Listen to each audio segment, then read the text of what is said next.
it's Sarah Larby, guest host and producer of Everyday Investor. And today we are going to be in for a treat with a very special guest. Don't go anywhere. We'll be right back. On today's show, we are speaking to Harry James, successful real estate investor, and he's going to be sharing his 4 key vital signs to live your best life. So I think we live in a society that kind of preaches that, you want to get rich quick, you want to get it now, you want to pay the price, so to speak. And I just don't believe in that. I think one of the keys for me has been to get rich slowly.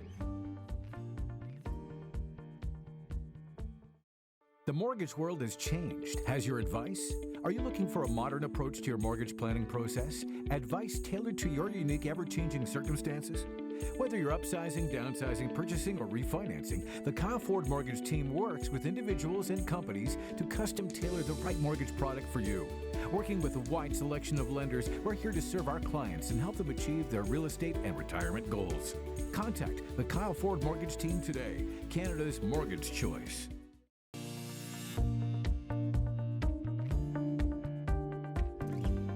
Hey, it's Sarah, and before we talk to Harry James, we are going to be talking to Omar Khan about the stocks and what's happening in the stock market. Omar, over to you. Thanks, Sarah. Omar Khan, guys, here with Theta Trading Weekly Market Update. The markets have been doing great so far this year. The markets are pushing an all-time high. The S&P, the TSX, the NASDAQ, all pushing all-time high. The reason is because corporate earnings, the amount of money companies make, ultimately, that has been coming in really well. And also companies are guiding really well, meaning they're saying, you know what, I think future outlook is going to be pretty good in terms of how much money my company makes. And that being said, there is a looming concern of inflation in the backdrop. But the second half, November and December traditionally are very good times of the year for the stock market. So as long as corporate earnings come in well and inflation remains not to be a major concern, I think the markets hopefully statistically have done well and hopefully should continue to do well. But let's see what happens. There's a lot of variables, but the markets are in a pretty good position, and so is the economy. So anyways, back to you, Sarah, and we'll see you guys next week. Thanks, Omar. That was awesome. Harry, welcome to the show. How are you? I'm doing great, thank you. I really appreciate being with you today, Sarah. I'm excited to have you. You are a mentor, you are a coach to me personally as well. You've helped me grow and develop. And you are sitting in your Live Real factory, an awesome space that hosts great events. But you're probably one of the most successful real estate investors I know. How did you originally get started investing in real estate? Frankly, I was 22 years old, and I was about to get married. And Lebovic Homes had condos at Meadowvale and 401 in Scarborough. And they advertised that you could buy a condo for $78,000 with $1,000 down. And I thought that sounds like a pretty good idea. So I went in, I bought one. I was scared to death. I actually went back to the agent and wanted to cancel, but he said, listen, this will be one of the best things you've ever done. And so I bought the condo. I didn't realize though until after I moved in that it took up about 101% of my income to carry it. Couldn't sell it because the market wasn't great. So what I did is I rented it out. I didn't realize people would actually rent stuff. I thought if people could afford it, they'd buy it, but somebody rented it out from me. And as a result, I moved into a much less expensive place. I bought another place with a 9-month closing date, and then lo and behold, the real estate market took off. Things started to go like wildfire. All my friends thought I was a guru, and I was just a lucky guy that didn't have a clue what he was doing, but then the numbers worked in my favor. So it kind of, it was an epiphany. The light went on that, hey, this kind of works. That's kind of was the beginning of my journey. Amazing. And you've been doing this ever since, and that was, 30, 35 years ago. How has real estate investing changed your life when you look back and when you started versus what you have now? I think it's changed my life from the standpoint, I think you make your living from what you do, whether you're a butcher, a baker, candlestick maker, and I think you build your wealth by investing. I always encourage people to invest beyond their means. Yes, live within your means, but that can be very suppressive, but invest beyond your means. In other words, make yourself poor for things that go up in value. And I think that's what real estate did for me and my family. So in other words, I've got 4 children and 4 grandchildren now. And when they were younger, I knew that if I didn't go down to Florida then, and I didn't make the memories then, the time would go by and I would never get it back. So I would take them down to Florida. I couldn't afford it. I'd put it on my credit cards. But I always felt with my real estate journey and stretching myself for things that would go up in value, eventually that would offset my spending. And thankfully that worked, because now I could afford to take my kids to Florida, but if I put my 33-year-old son in the back of my car and said, hey, we're going to Florida, I think he'd think I'd lost my mind. So it was kind of a way of having my cake and eating it too, enjoying my family, capitalizing on my most important asset, time, and making memories, but still put myself in a position where I was going to build wealth. I mean, that's a big piece, right? A lot of investors, I mean, myself included, I'm a little bit guilty of that as well. As I was building my portfolio, I don't know if I really stopped enough to be able to enjoy the process along the way. Are there some insights that you can recommend that somebody can, maybe potentially do in order to not get to the end where now all of a sudden maybe their kids don't want to hang out with them, or they've lost friendships along the way because they were just so focused on the one thing? Yeah, I mean, I think we can become really one-dimensional or transactional. I mean, we live in a society where fame is revered. People leaning up against their Ferraris on social media seems to get everybody turned on. I'm not quite sure why. So I think we live in a society that kind of preaches that, you want to get rich quick, you want to get it now, you want to pay the price, so to speak. And I just don't believe in that. I think one of the keys for me has been to get rich slowly. And I think when you get rich slowly, you have an ability to persevere through the ups and the downs, but also enjoy the things in life that really matter while you're doing that. Because look, everybody says it, everybody knows the saying, the best things in life are free.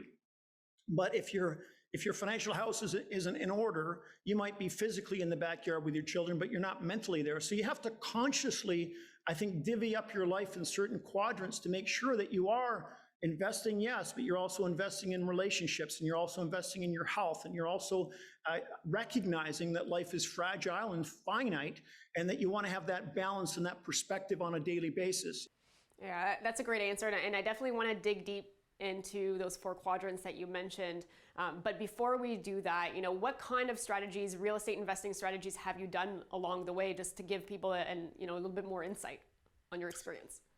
Well, I would be lying to say that in my 20s and 30s and even 40s that I had a strategy, other than I think value comes in all sorts of different shapes and forms.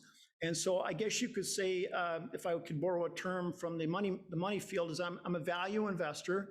If I see great value, whether it's in a commercial piece, a development piece, a residential piece, and I have a good gut feel about that, then I will somehow try to make that deal happen. I think my philosophy over time has evolved to be a value investor, and to make sure that the stuff that I'm doing I believe in, and also that I believe in for the long haul. I must tell you, as a real estate junkie, the only things that I frankly regret in my 35 or 40-year journey is the stuff that I've sold, not the stuff that I've kept. So that's kind of it in a nutshell. So holding for the long term, I know you're doing a lot of different projects right now, but are you able to share some of the projects, 30,000-foot view on what you're currently working on? Yeah, and I think going back to getting rich slowly, the cool thing about real estate, and there's many different ways to build wealth, and I think that's what I love about this show that Rav does, is that, the everyday investor, for some people it's stocks, for some people it's crypto, for some people it's real estate, and for some people it's businesses. But there's many, many different ways to achieve what you want in life. And what real estate does for me and many other people is that you're using opium.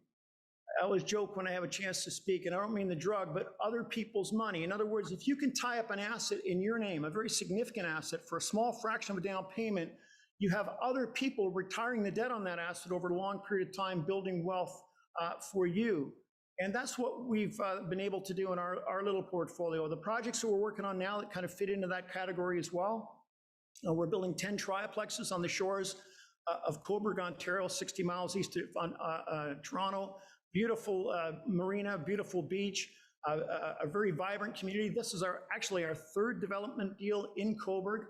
That project will be finished probably the end of 2022.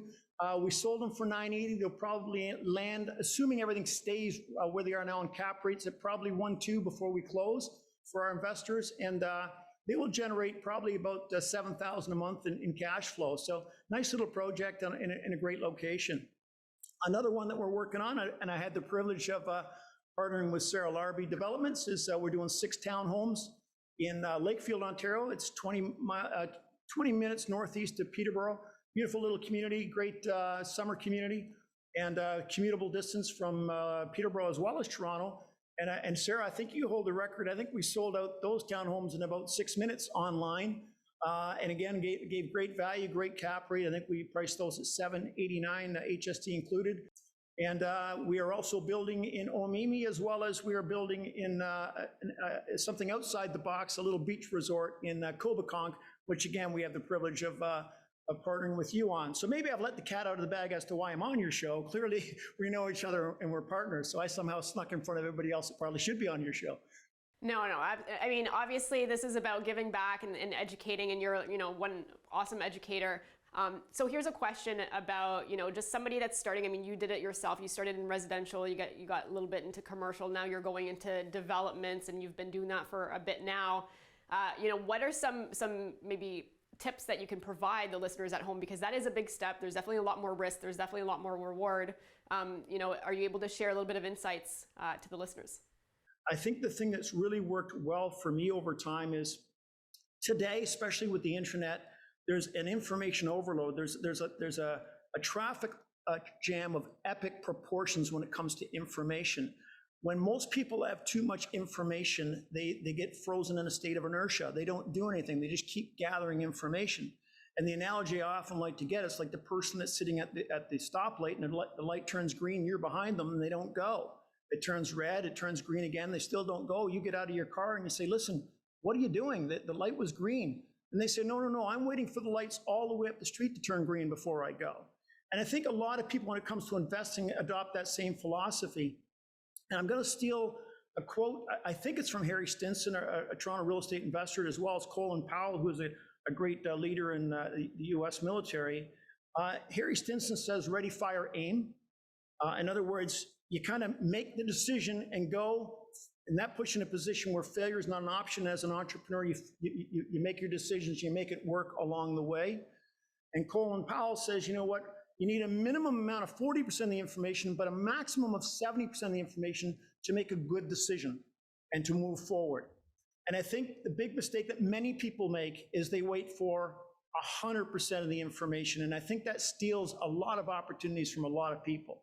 Absolutely. I mean, so much great information. Harry, I want to have you really talk about those 4 pillars that you mentioned at the beginning, and we can help investors potentially walk in your footsteps down the road. So don't go anywhere. We'll be right back.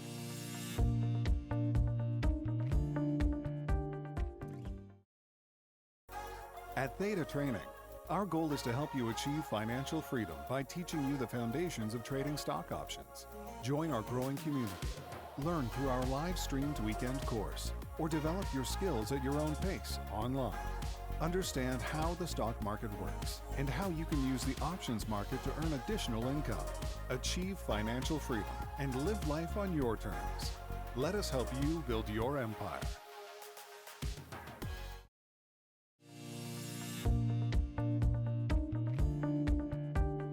Welcome back. It's Sarah Larby, and we are speaking to Harry James. We're going to go into the 4 key vital signs. But before we do that, Kyle, what's new and exciting in the mortgage world? Thanks, Sarah. This week, I want to talk about investor lending versus consumer lending. At the Kyle Ford Mortgage Team, we specialize in investor lending. If you reach out to most brokers, they'll have an opportunity for you to lend to one of their clients. Maybe their credit cards are maxed out. Maybe their line of credits and their car payments are equaling too high of a payment, and they need to consolidate those into a private loan in order to get out of the hole they're in. That's not the type of lending that we do. We specialize in investment lending. What that means, our clients are generally higher net worth, good credit, and many other assets.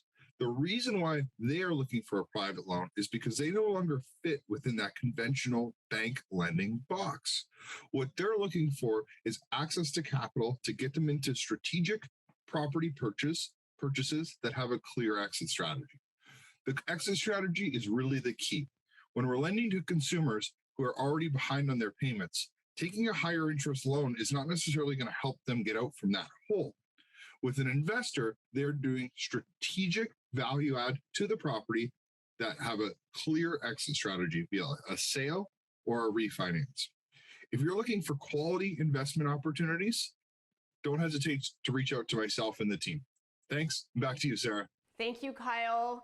Harry, welcome back. Now, I've heard you refer to the 4 key vital signs, and when you and I meet, you're always asking me to rate my vital signs. And I think it would be a great opportunity to share what those are with the viewers and, some of the things that they can do in order to make their lives as, the best lives that they can possibly live.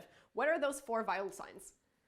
Well, again, I think you would agree that the everyday investor, again, regardless of what road they decide to travel down, the everyday investor has to have, in my opinion, the proper mindset. And by the way, this isn't Harry James's stuff. This is stuff I've stolen and put together over 35 to 40 years of sitting under some of the greatest leaders, reading awesome books.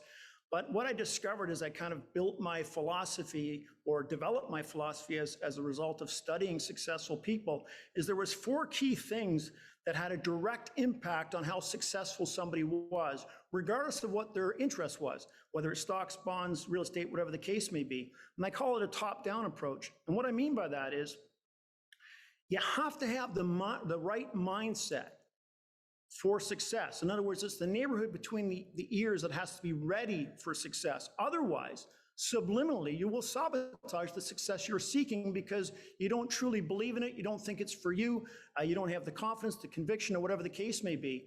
So I always tell people, regardless of what field of endeavor they're in, the number one thing you have to do is invest and analyze the face in the mirror. And the 4 key areas that I've discovered over the years is number 1, relationships. And when I say relationships, I think the number 1 relationship that's most critical is the relationship with the person in the mirror. If you don't love yourself unconditionally, if you don't believe in yourself, if you don't forgive yourself, there's no way you can be at optimum performance because you feel like a phony. And I think when you have that authenticity, when you do forgive yourself, when you do recognize, and this is something I always tell, especially young entrepreneurs, you look around, it looks like everybody has everything together. They really know what they're doing. They've got the degrees, they've got the education, they've got the look, they got the car. You know what? They're just as scared and just as screwed up as you are. And when you acknowledge that and recognize that everybody's got their issues, everybody's got their baggage, everybody's got their ups and downs, I think it kind of levels the playing field for you. And recognizing that success, that lifestyle, that opportunity, that dream is there for you just as much as it is for anybody else. But unless you reconcile and love yourself unconditionally, it's very tough to get there. Yeah, absolutely. Is there anything that, like any specific, exercises or things that you would recommend that somebody that may say, I'm not quite there yet, that they could start doing tomorrow? 100%. It's, again, in our society, we focus so much on exercise. Exercise is good, but if you have a bad diet, you could run to Ottawa and back every day and you're not going to do a thing. Of course, you have to eat for health and vitality, not for entertainment. That's pretty standard. But the third area that I believe is 100 times more important than those 2 is feeding your mind. I mentioned at a conference recently, Harry James Enterprises and HJ Group, our companies, we spend tens of thousands of dollars on cybersecurity to make sure viruses don't get into our systems and hold us ransom. Well, my goodness, look at the world today. Look at the internet. Look at Instagram. Look at all the videos. Look at Netflix. And most of us do not have a system protecting our brains and keeping the viruses out. We haven't put systems in place to make sure that we filter. So unfortunately, like the city sewer, we accept everything and reject nothing. Well, if there's absolutely no way that that's not going to negatively impact your performance. So the number 1 thing people need to do every day, in addition to exercising and taking care of their diet, is investing in their mind, reading good things, making sure that you don't have toxic relationships eating away at you and undermining you. Meditation, weeding your mind of negative thoughts and negative loops that we can all get into, consciously thinking, spending time in nature. All of these things are proven to put you in a position to have a much clearer mindset, much more confidence, much more energy, much more clarity, and also it gives you the ability and the confidence to live your definition of success. Too often we're plagiarizing and living somebody else's definition of success. We have to have the courage to live our definition. And the number 1 regret of a lot of 80-year-olds is they didn't live a life authentically to who they were. You don't have to wait till 80 or 90 to get there. You can make sure that you're authoring your definition of success today. Amazing. Great insight. So that's the first of 4. What's the second one? Spiritual journey. When I say spiritual, I'm not talking about a religion or any particular dogma. I'm talking about meaning. And the reality is that if you were in a forest and there was a black steel pond and a pebble fell into that pond, the amount of time that that pebble is on the surface of the water basically represents the brevity of life you have on this planet. That's a fact. Life is fragile and finite. But here's the key. The bigger the impact that pebble is going to have is going to be dependent on, are you living a life that's self-absorbed, taking care of yourself, consuming, or are you making deposits and making your community and other humans, are you leaving them better than you found yourself? Are you making contributions to society at large that are going to outlive you? And when you do things for other people, when you do things to make the world a better place, when you do things to invest and give other people a leg up, the size of that pebble grows to a boulder. So when you do pass through this life and move on, the impact you've had on this planet has meaning. It's going to live on for generations to come. And you'll find a common denominator with many, many billionaires, many, many multimillionaires, is if they're unhappy, often it's because they didn't have meaning in their life. And when they find that meaning, when they connect with something, it makes a huge difference in their satisfaction and their happiness. Awesome. So meaning, putting deposits in, spiritual, number 2, I think you've explained that very, very well. What's number 3? Physical and mental. So one of my favorite books is Younger Next Year, written by a young doctor and an older entrepreneur. And they make the case that physiologically you can be as healthy and vibrant in your 80s as you were in your 40s, and that's a fact. It's all about putting the demands on your body physically and mentally every single day. Too often in our society, people get 60, I want to retire. If you retire, a computer or a piece of equipment is useless. Why in the world would you want to retire? We get into a rocking chair, we put the seatbelt on, and then we decline from 60 to 90. No, the end should be a cliff, not a hill. And this book makes that case very clearly. So if you put demands on your body, you put demands on your mind every single day, you can live vibrantly and you can have a very, very healthy, and you can be enjoying your life as much in your 60s, 70s, 80s, and 90s as you were in your 40s. So I'm going to put you on the spot. I hope you don't mind. You just celebrated your 60th birthday. What are some things that you're doing in the physical category to just stay in the best possible shape? Well, again, my goal is to age well. Again, I've got no problem with aging. You know, if you're celebrating your birthday, 60, 70, 80, it's better than not celebrating your birthday. It means you're still here. So I think it's all about aging well. And the things that I do in that category is I pay myself first every day by making it a habit to work out. So I'm in the gym 6 days a week. It's a combination of weights, cardio, stepper, yoga. It's about challenging yourself, and where people need to be honest with themselves. So going for a walk is not exercise. That's called functioning. So when you start to settle for, well, the doctor says it's okay, I gain a pound a year because I'm 60 now. Well, listen, that's just pure laziness. It's not okay to gain a pound a year. And if that's what your doctor's telling you, get a new doctor. You know, while you're alive, you want to have quality of life, and quality of life is there for you, but you have to choose to do things on a regular basis. You have to have the discipline to do those things. So the desire is there to be healthy and vibrant, and the discipline will be there to make sure that you do the things every day to give you that quality of life. Amazing. So that was number 3. What is number 4? Financial. And on the financial front, and I think this is where so many people get lost, true financial freedom comes when you don't have to go to an occupation to generate a revenue. You can flip a switch and your investments, your wealth will replace the income that you were going out to create every day. That's financial freedom.